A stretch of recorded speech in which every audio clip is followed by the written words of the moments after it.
Story. By the time the sun rose that morning, there was only one person left sleeping.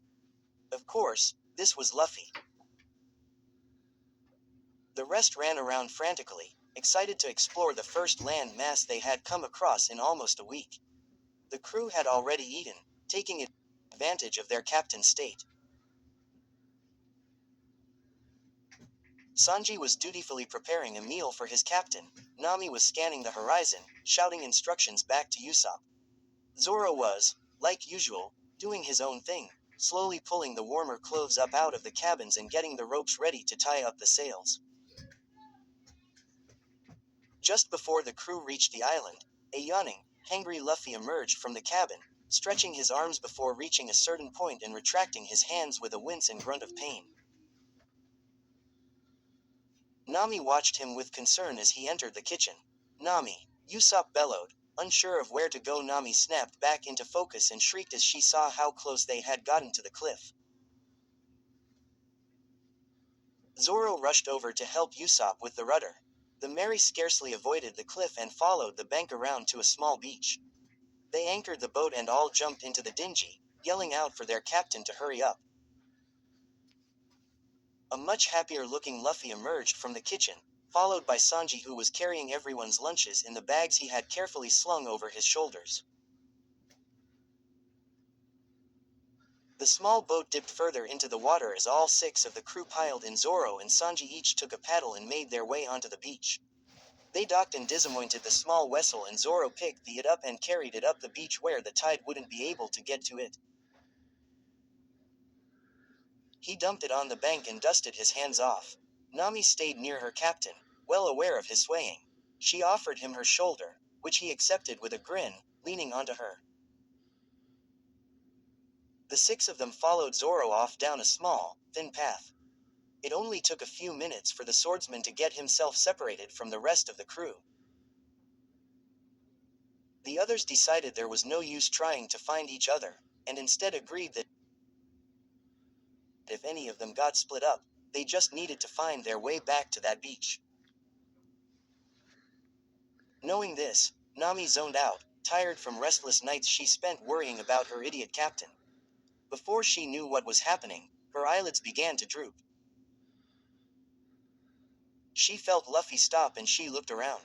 She remembered vaguely registering the fact that the others were all gone and muttered the phrase, "idiots," before collapsing onto Luffy's back. Since their navigator was asleep, and the crew had been split up, nobody noticed the weather go from sunny to raining in a matter of minutes. Even when he did notice it, Luffy didn't think to do anything except to wrap Nami in his own shirt to prevent her from getting cold. He was covered in bandages, and they managed to keep him warm, not that he had even considered his own temperature, him being that much of a moron. All over the island the Straw Hats were having the same thought. I should find shelter. I can regroup with the others after this storm. As soon as Chopper had gotten separated, he had decided he didn't like being alone and went off in pursuit of Zoro. Finding him was no trouble due to the reindeer's insane sense of smell. When he did, the stupid swordsman was, of course, asleep, leaning against the tree. Chopper sighed and trotted over, shaking the swordsman's arm to wake him up. "Huh," the groggy Zoro said, looking around. He looked down at Chopper and then stood up, stretching.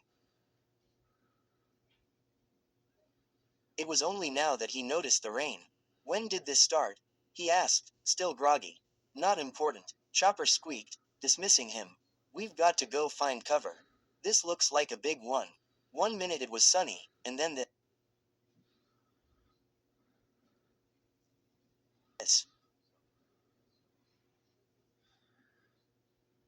he said, throwing his arms up on this. Promoted stories. You'll also like Broken Hearts. Doflamingo X Reader. 4.4K 325. A woman who has had several adventures with her crew has recently encountered an island that would bring her and her crew into ultimate doom. Losing her captain and her Goman, Captain. 41.5K 1.3K. Book 1. No regrets, right? It's been 2 years since the Battle of Marineford. 2 years since the Straw Hats were separated. After taking off from Amazon Lily with Law, Let Me Help You, a Luffy x Nami fanfic. 209k 2.5k. After Luffy's battle with Doflamingo at Dressrosa, Luffy is now once again reunited with Sabo.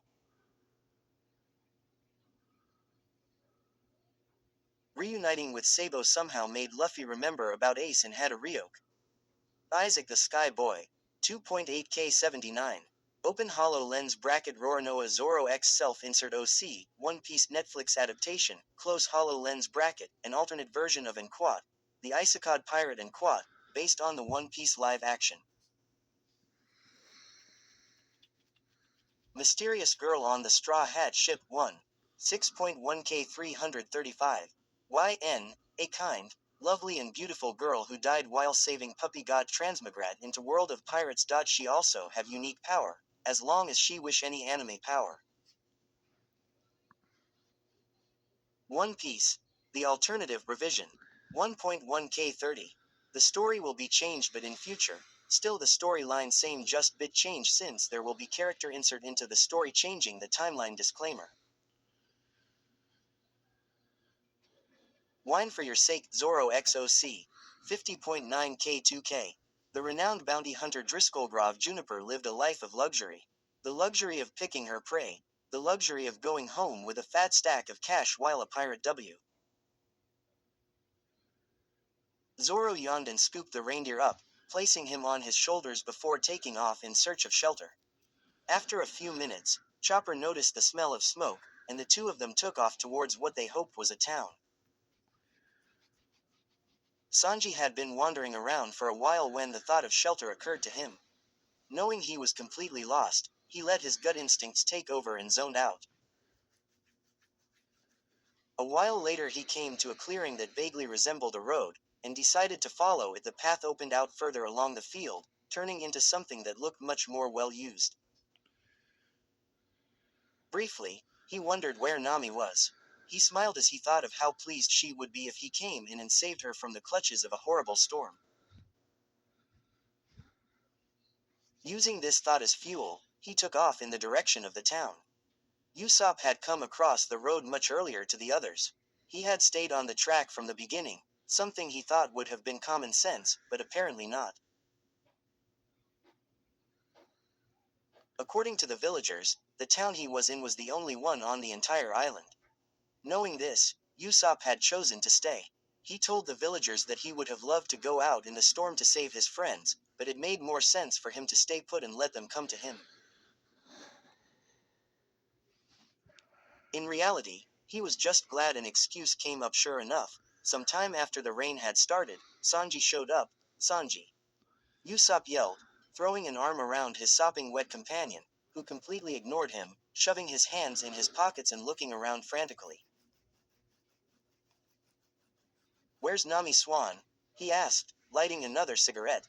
Usopp shrugged. You're the first one here, he admitted. Sanji cursed and started running around the village calling out to Nami. The poor, confused villagers watched him with curiosity. They had told Usopp that they didn't usually get many visitors around their area. Usopp sighed and headed back into the bar, knowing Sanji would join him eventually when Nami didn't turn up. About half an hour after the others had realized, Luffy finally thought of finding shelter. He was exhausted from carrying Nami with his injuries, although he'd never admit it, and was desperate for something to eat. He sniffed the air and, sure enough, noticed a trace of smoke. The process in Luffy's head went something like this. Smoke means fire. Fire means heat. Heat means cooking, meat. Luffy picked up his pace, zigzagging off in the direction of the smoke. On his back, Nami began to stir. She immediately knew something was wrong. The wind, the rain, the very air, it was a tropical storm. She sat up straighter on Luffy's back.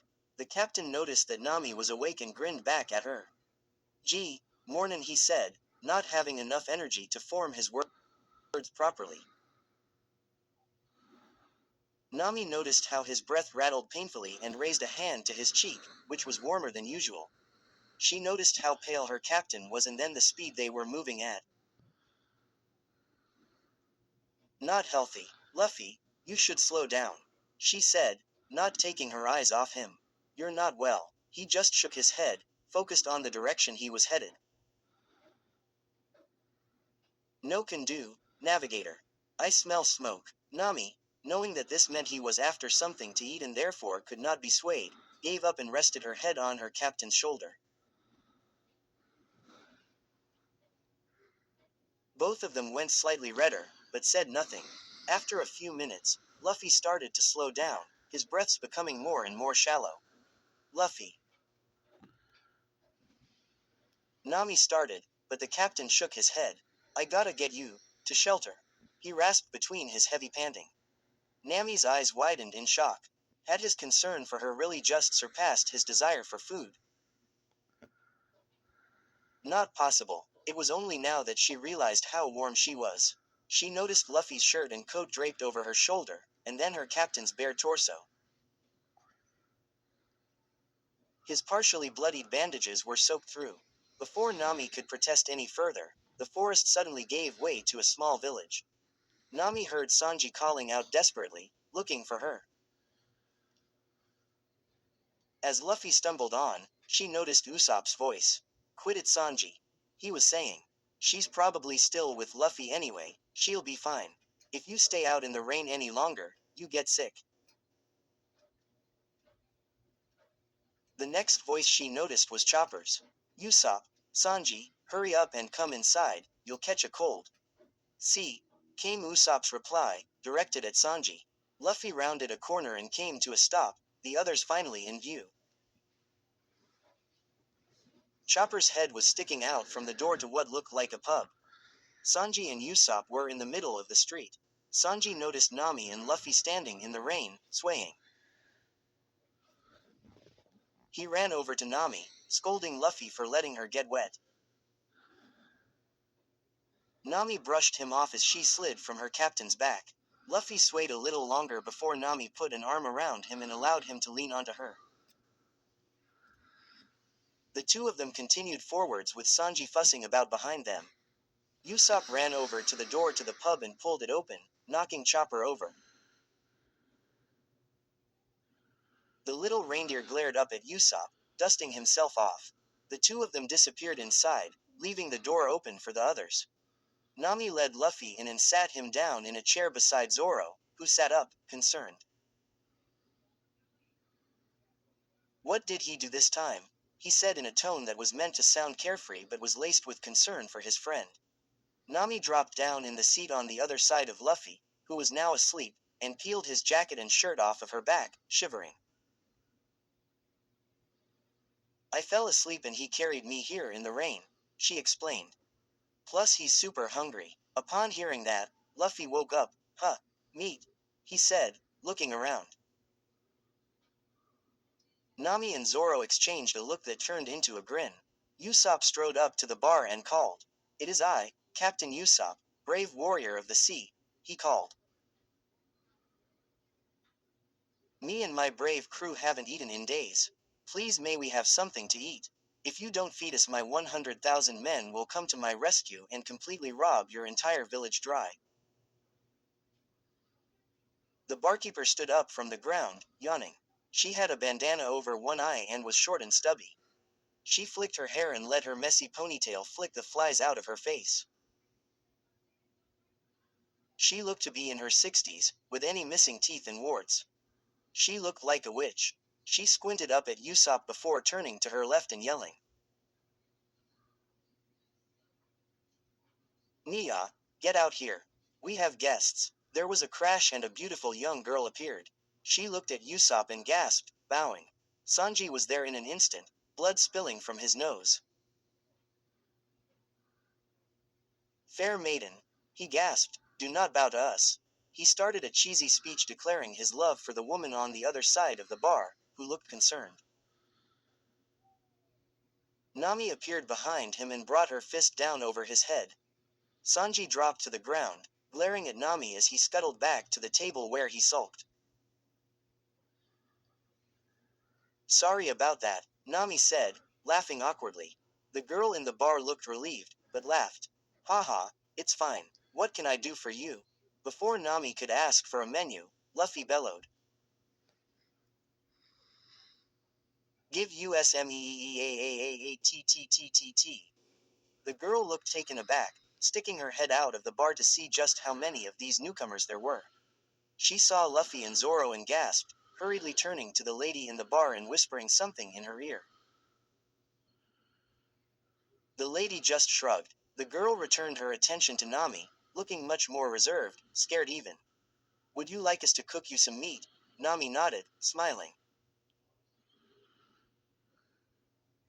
That would be great, she said. The girl bowed and disappeared behind the bar. The older woman wandered out and squinted at Luffy and Zoro. Luffy looked torn between sleep and meat, and Zoro was sitting there, studying the place with his hands behind his head and his swords leaning against the wall. Hey! The old lady barked. Zoro and Luffy turned to face her simultaneously. Nami could imagine that to a newcomer, the two of them would look pretty intimidating. What do you want? Zoro growled, clearly tired. The lady glared right back at him. Are you lot pirates? The lady wheezed. Luffy nodded, adding a confirmative. Yep. The lady nodded.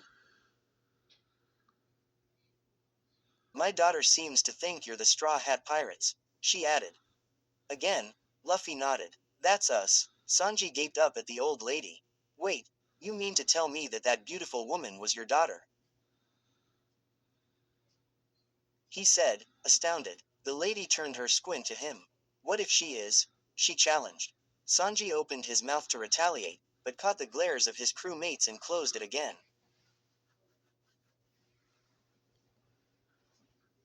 The lady let out a gruff, HMPH, and then disappeared behind the counter. What's her deal? Luffy mumbled, grumpy. Zoro just shrugged, crossing his arms. A moment later, the girl returned with plates lined up along her arms and one balancing on her head. She flipped them off one by one, delivering them to the pirates, before disappearing back behind the bar. Luffy being Luffy scoffed the entire thing down in a matter of seconds before turning to pinching food off the others' plates. The lady came next with a second course, repeating the process of the girl but making it much less charming. She applauded when she noticed the crew's empty plates. Well done, young'uns, she croaked. I haven't seen youth of your degree eat that well in many years. Luffy glared up at her with a mouth full of Usopp's food. Yeah, well, I'm still hungry. He slurred, spitting mashed potato everywhere. The lady grinned. Is that a challenge, little boy? She asked. Luffy nodded, still glaring at her. She laughed. Well, all right. Chopper started waving his hands around. No, no, don't do it, lady. He yelped. He'll eat every morsel of food in your entire village. Then so be it, the lady replied, turning back to the kitchen. Nya, she bellowed. Keep 'em coming. Nami sighed. All right. Luffy chirped. Sanji just shook his head in disbelief. The poor woman asked for it, he said. The next round came and went. Once they'd all eaten their fill, they let Luffy do his thing. The lady reemerged with a devious smirk on her face. She set the dish down and sat back. Luffy ate the entire thing. And then he froze. He looked from the plate, to the woman, to the plate again. You witch, Nami cried, certain the woman had done something to her captain. She leapt up and ran at her. Luffy stretched an arm out and grabbed her arm, looking up at her. I'm fine, Nami, he said, his voice filled with awe. I'm just full. The crew gawped at their captain in disbelief. It's not possible, Sanji croaked. He's only eaten 4 or 5 plates. He could go on for hours. The lady smirked. Special recipe, she said. Sanji got on his knees. Please, lady, he begged. I need the recipe. The lady chuckled and shook her head. No can do, buddy, she croaked. But, Having eaten as much as you did and then managing to finish an entire plate of that, she said, gesturing to the empty plate that had contained the meal that tamed Luffy's appetite. You have earned a free stay here. That feeds on me and you're welcome to stay here for the night. All right, Luffy whooped, before flopping onto the ground, asleep. The storm hit the village an hour later, tearing up trees and fences in its wrath. The village was accustomed to these extreme weather conditions, and the pub was the safe zone. Almost everyone in the village had gathered in the large basement. The room was equipped with stacks of plastic chairs, as well as piles of tins and water. There was a large pool table situated in the middle of the room. A bunch of men were gathered around it, mugs of beer clutched in their hands which sloshed around whenever they laughed. The entire room was filled with cheerful chatter and laughter. The women and some of the children, plus Sanji, were all gathered in the corner, chatting away. The other kids were running around, playing tag. Chopper and Usopp were watching Zoro play pool, all of them in complete awe. Zoro, it turns out, was a god at the game. The occasional person would send Choppers an odd glance, but he ignored them. The old lady climbed onto a table and the group faded into a respectful silence, their attention on her. Welcome everybody. She croaked, her voice carrying, somehow, through to the very corners of the room. The storm brought in a few young visitors. They are nice you chaps, I tell you. Oh, and that one, she said, pointing to the corner where a sleeping Luffy was slumped against his also sleeping navigator. Has a 100 million berry bounty on his head. Crazy, right? The lady chuckled. The crowd began to stir, all of them eyeing the previously unnoticed Luffy with a look of suspicion. Oh, him too, the lady added, pointing at Zoro. His is 60 million. The group gathered around the pool table glanced at Zoro, who was leaning casually on a cue. He shrugged, grinning up at the men. The lady was chuckling away at the disturbance she had caused. But they are good people, she finished. The villagers, who seemed to respect the old lady's opinion, continued their festivities. Nami woke up in the basement under the pub. Must have dozed off, she thought, rubbing her eyes. Her captain was still slumped against her.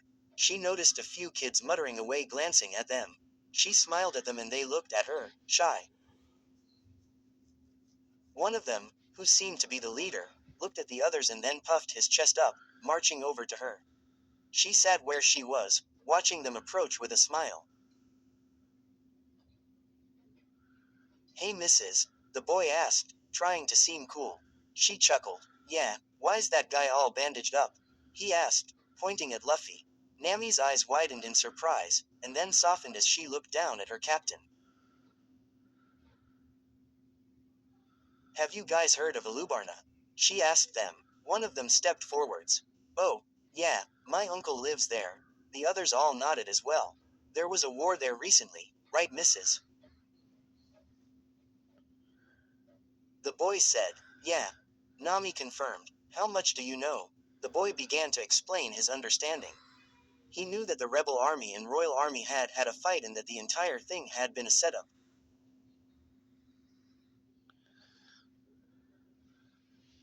Nami went on to ask if the children knew of the 7 warlords of the sea. The kids all nodded eagerly, sitting down to hear her story. Well, one of them is called Crocodile. He was a big meanie, and he tried to take over Alabasta with an organization called Baroque Works. It's all quite complicated really, but we were there helping our friend Vivi, the princess. During the process, Luffy here fought Crocodile and lost twice. During the first fight, Crocodile stabbed him through the stomach. But Crocodile underestimated our captain's resolve, and in the end, Luffy beat him, saving the entire country in the process. The kids all stared up in wonder. Is he your captain then? One of the smaller girls asked. Nami nodded. That's right, Captain Monkey. Luffy. He's one of the most amazing people in the world, so don't ever forget that name. One day, this guy is going to be the king of the pirates.